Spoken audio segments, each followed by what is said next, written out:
Good day. Welcome to our interview series on the course on the performance assessment of baselines and the costing of new policies. We are doing this work on the basis of a set of performance and expenditure reviews that we've done, 40 odd of them, over the past 4 years. And today we are interviewing a CFO that was involved in one of these PERs. Wean Minnie, welcome. You are from the National Skills Fund and you are the CFO. Thank you, Renette. It's nice to be back, and it's quite exciting to actually have this follow-up session because I think the report was done in 2014 and quite a lot has happened since then. Okay, well. So, It'll be interesting to explore all of this. But before we get to where we are now, can we just step back into history a little bit? Yes. And can I ask you, what was your experience of the methodology of the PER? What did you learn? Was it new to you, or did you know everything that we were doing? How did it go for you? I think it was quite a learning experience for myself as well. What was interesting for me was the quick turnaround time on the specific methodology that you had to actually come up with the report. You know, sometimes these things tend to go on quite long. So that was the good thing for me, and what it really helped us in the National Skills Fund with was to really understand what we are doing. What are we funding, you know? So I think it was a very good foundation basis report that we could really take forward. Well, glad to be of been of help. Let me ask you, the type of approach that we have where we spend a bit of time on the policy analysis or the business process analysis, I think in your case more so, before we move into an expenditure and a costing understanding. Can we just talk about that component first? How did you experience that? Was it, as a CFO especially, as a finance person, what did you think of that at that point as you were in it? I think at that point what was quite, let me put it to you like this, we were in a process already of trying to change processes and so on. So to review that part was good for it to be part of the project, because your report assisted us to motivate the changes we wanted to effect. Because you've done that review on our processes and so on to start off with. Okay. I'm glad. I'm very glad. I mean, it's interesting that a lot of the type of work that we do confirm for people their incipient thinking. They've already had some of these thoughts in their heads, and now they get a formal way of actually explaining it or putting it onto paper. Correct. Or even thinking around it. Yes. You know, it formalizes that. And component. It gives you that independent voice. That's well. true. That's true. So, yeah. I didn't think of that. Yeah. Then, if we move on to the expenditure analysis and the costing, I remember we had to type up like thousands of PDFs to get it into real data that we could manipulate in Excel, etc., etc. We then made some recommendations to you around that in future. Tell me, how did you experience that process?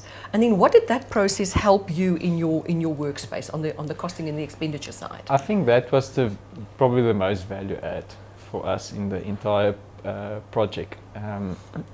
Because we sat with a lot of data that's not in an electronic format, so one could not manipulate and use it and analyze it to really come to a conclusion. So the fact that the consultants did a lot of hard work to get that from hard copy documents into an electronic format and to do some analysis on it was really the value add, so we could also understand what's happening. Now, of course, that laid the foundation for us to start to look at our technology side of our organization to see, okay, what type of information systems do we need to implement? How should it be designed in order for us to go into the future? Tell me, around the costing and the expenditure analysis that we did for you, did you see any patterns that you were, at least pleased to see the knowledge, if not pleased to see the pattern? Was there some aspects around your financing, etc., that you then changed back in your back in the NSF? Yes, absolutely. So I think the first thing we affected the change to was our budget program structure. So what the report indicated was the way we do our budget program structure didn't make logical sense. So we aligned our budget program structure to what came out of the report. What are we actually funding, and then making sense of that and aligning our budget program structure to what the report indicated to start off with. So then we started to budget like that, and because we started to budget like that, we then were forced to start to monitor our expenditure like that. So you see, that is sort of where we started from the planning budgeting side, forcing it through to the execution side. Then based on that, we started to obviously embed certain aspects of what came out in the report into our processes, costing disciplines, do cost benchmarking at certain stages. When we introduce a new program, let's do a proper costing of that new program, etc., etc.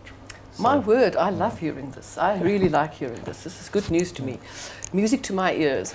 But let me ask you one last question. So as a CFO, how did you convey this type of information back into the NSF? Because quite often the CFO's insights sits separately from the program managers and the project managers. How did you feel that did this report help you to find a closer marriage in that relationship, or a better marriage, maybe I should say?